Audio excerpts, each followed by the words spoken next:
Bismillahirrahmanirrahim. Assalamualaikum warahmatullahi wabarakatuh. Alhamdulillahi rabbil alamin. Nahmaduhu wa nasta'inuhu wa nastaghfiruhu wa na'udzu billahi min syururi anfusina wa min sayyiati a'malina, man yahdihillahu fala mudilla lahu wa may yudlilhu fala hadiya lahu. Asyhadu an la ilaha illallah wahdahu la syarika lahu wa asyhadu anna Muhammadan abduhu wa rasuluhu sayyidul khalaqi wal bashar. Allahumma shalli wa sallim wa karim ala sayyidina Muhammadin wa ala alihi wa sahbihi ajma'in, amma ba'du. Para pemirsa dimanapun berada, mudah-mudahan dalam keadaan sehat walafiat. Marilah kita senantiasa bersyukur kepada Allah Subhanahu wa taala yang telah memberi banyak karunia nikmat kepada kita, dan nikmat itu tidak akan sanggup kita hitung satu persatu. Wa in ta'uddu ni'matallahi la tuhsuha. Senantiasa mengucapkan alhamdulillah, alhamdulillah, alhamdulillah, terus memuji Allah, bersyukur, menjalankan aktivitas dengan sebaik-baiknya. Salawat dan salam semoga terlimpah curahkan kepada suri tauladan kita, yakni Nabi besar Muhammad sallallahu alaihi wasallam beserta keluarganya, sahabatnya, dan kita umatnya, mudah-mudahan diberikan syafaat yaumil qiyamah nanti. Amin ya rabbal alamin. Pada waktu yang singkat ini, Al-Fakir, saya ingin sedikit berbagi, mudah-mudahan ada manfaatnya, terutama buat saya dan juga buat para pemirsa dimanapun berada. Kita sebagai seorang muslim sangat mengetahui dan mengenal siapa yang harus dijadikan idola, siapa yang mesti menjadi contoh qudwah atau suri tauladan buat kita di dunia, sekaligus akan memberikan keselamatan di akhirat kelak. Tiada lain dan tiada bukan, contoh kita adalah manusia yang mulia, yaitu baginda Nabi besar Muhammad sallallahu alaihi wasallam.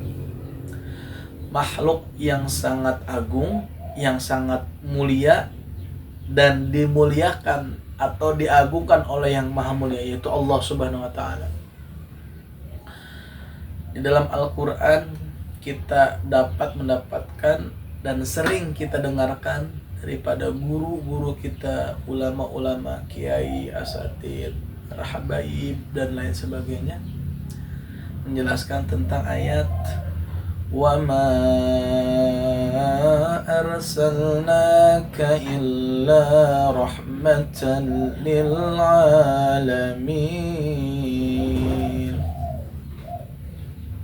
Tidaklah Nabi Muhammad diutus kecuali untuk memberikan rahmat lil alamin, untuk seluruh alam.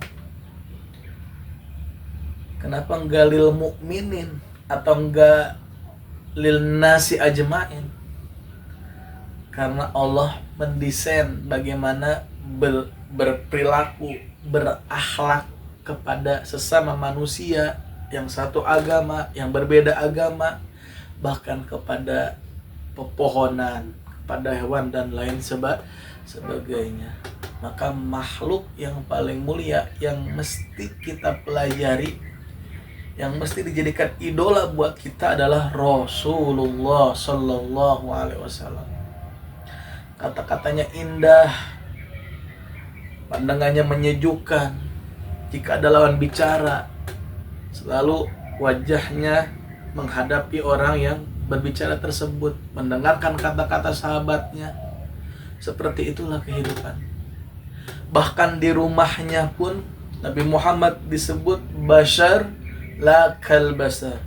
Memang manusia, tapi tidak sepenuhnya seperti manusia biasanya.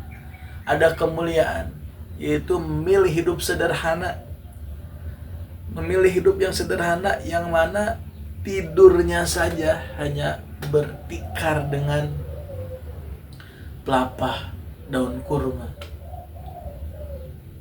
Pernah suatu saat Sayyidina Umar bin Khattab melihat Rasulullah sedang tidur di atas pelepah kurma tersebut. Kemudian Sayyidina Umar bin Khattab menangis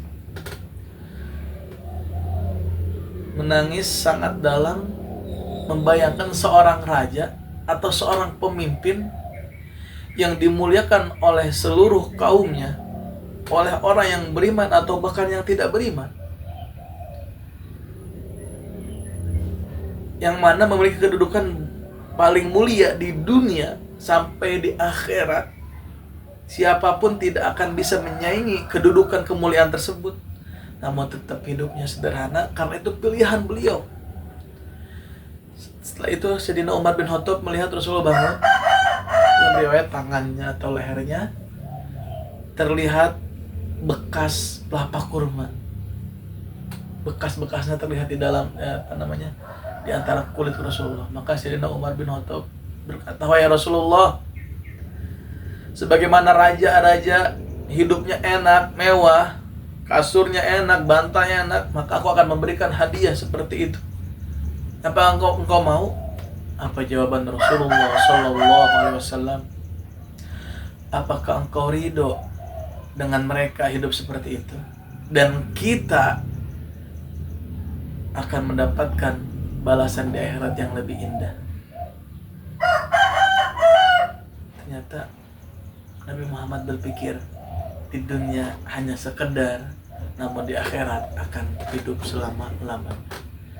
Masya Allah, manusia yang agung, yang mulia, namun tetap hidupnya sederhana.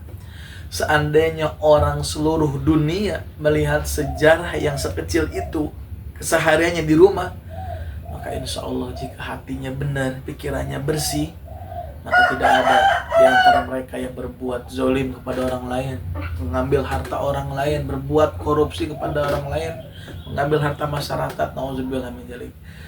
Bahkan dalam riwayat Nabi Muhammad SAW, bajunya dan sandalnya putus atau bajunya robek, maka beliau sendiri yang akan menjahit baju tersebut dan sandal tersebut.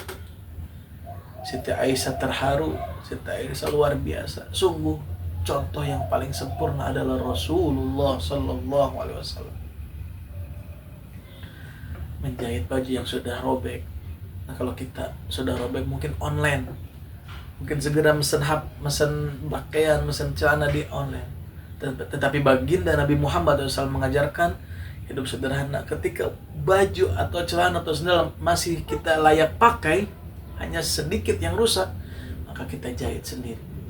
Boleh saja dijahitkan oleh orang lain. Maka itulah kehidupan Rasulullah SAW. Artinya Rasulullah di dalam rumah tidak pernah menyuruh istrinya atau pembantunya kalau itu masih bisa dilakukan oleh Rasulullah Sallallahu Alaihi Wasallam. Bagaimana dengan kita? Hidup kita pengen nyuruh istri, pengen nyuruh anak, sah-sah saja wajar. Tetapi kalau masih bisa kita lakukan, maka lakukanlah dengan kemampuan kita masing-masing. Maka sungguh beruntung kita memiliki Nabi yang mulia, Nabi yang agung, yang tidak ada setara kemuliaannya dibandingkan dengan nabi-nabi yang terdahulu. Maka ayo cari idola yang sesungguhnya, yaitu Rasulullah. Laqad kana lakum fi Rasulillahi uswatun hasanah. Sungguh telah ada pada diri Rasulullah, yaitu suri tauladan yang agung, yang mulia. Maka daripada itu mari senantiasa mengenal lebih jauh, mengenal lebih dekat dengan Rasulullah. Salah satunya dengan banyak mendengar kajian, datang kepada majlis ilmu, terutama majlis Maulid Nabi Muhammad Sallallahu Alaihi Wasallam. Kemudian ketika kita sudah memilih idola, qudwah, suri teladannya Rasulullah, maka apa kata Rasulullah? Anta ma'a man ahbabta. Engkau bersama orang yang engkau cintai di akhirat kelak. Siapa yang kita cintai sekarang? Siapa yang kita sayangi sekarang? Siapa yang kita demen-demeni sekarang, pengen ketemu, pengen dekat? Tiada lain adalah Rasulullah Sallallahu Alaihi Wasallam. Maka daripada itu, jangan salah kita memilih idola. Jangan salah kita memilih suri teladan. Jangan salah kita memilih qudwah. Na'udzubillah min dzalik. Kalau kita memilih idola yang sangat jauh dari Islam, memilih qudwah, memilih suri teladan yang sangat bertentangan dengan Islam, na'udzubillah min dzalik. Suatu saat nanti kita akan dipertemukan, dikumpulkan dengan apa yang kita cintai. Mudah-mudahan kita semua benar-benar tulus dan ridho dan yakin dan sungguh-sungguh kita mencintai Rasulullah Sallallahu Alaihi Wasallam. Karena dengan begitu kita akan selamat, kita akan bersama dengannya. Wallahu a'lam bishawab. Mohon maaf apabila ada kekurangan.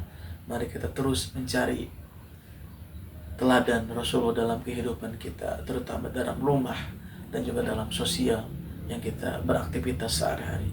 Mudah-mudahan bermanfaat. Kekurangan hanya datang pribadi, kebenaran hanya datang dari Allah dan Rasulnya. Terima kasih. Hadanallahu wa ikum ajmain. Wassalamualaikum warahmatullahi wabarakatuh.